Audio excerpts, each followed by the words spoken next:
So we're into week 3, and this week we're going to talk about the economics of agricultural inputs.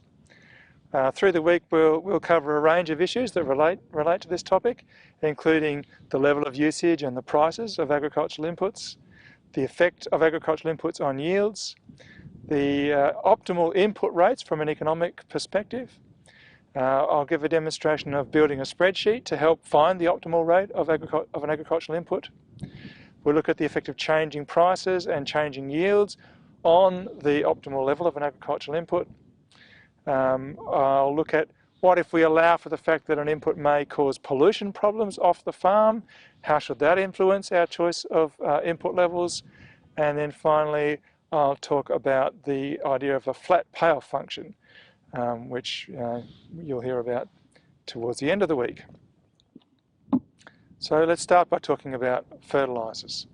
So fertilisers are as old as farming itself, and in ancient times farmers used a whole variety of different types of more natural fertilisers: manure, guano, ashes, vegetable waste and so on.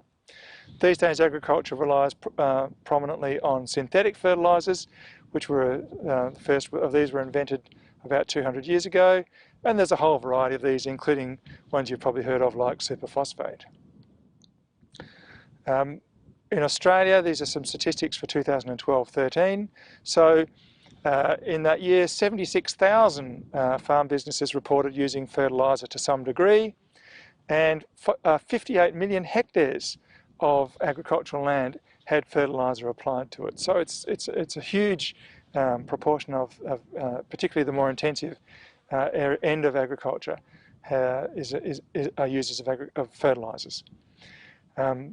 They used 6.5 million tonnes of fertiliser, and the most prominently, the most applied fertiliser amongst the artificial fertilisers was urea with 1.1 million tonnes.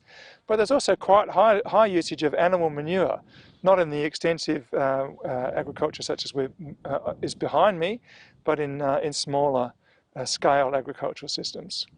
So fertiliser is one of the largest input costs on most farms.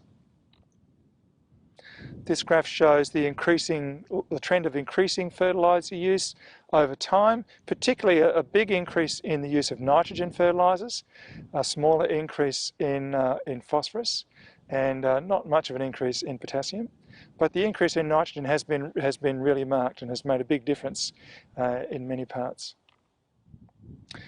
And this is global fertiliser use. We've seen this graph before, where global fertiliser use increased very substantially from about 1950 up until 20 years ago or so, and has been reasonably stable since then, but a little bit volatile.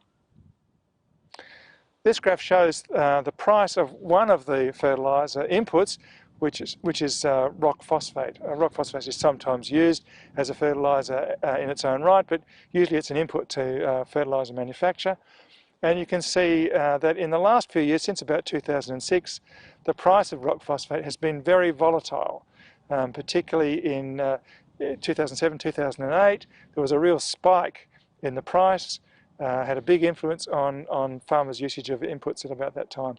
Prior to that time, the price of rock phosphate was remarkably stable for quite a long time.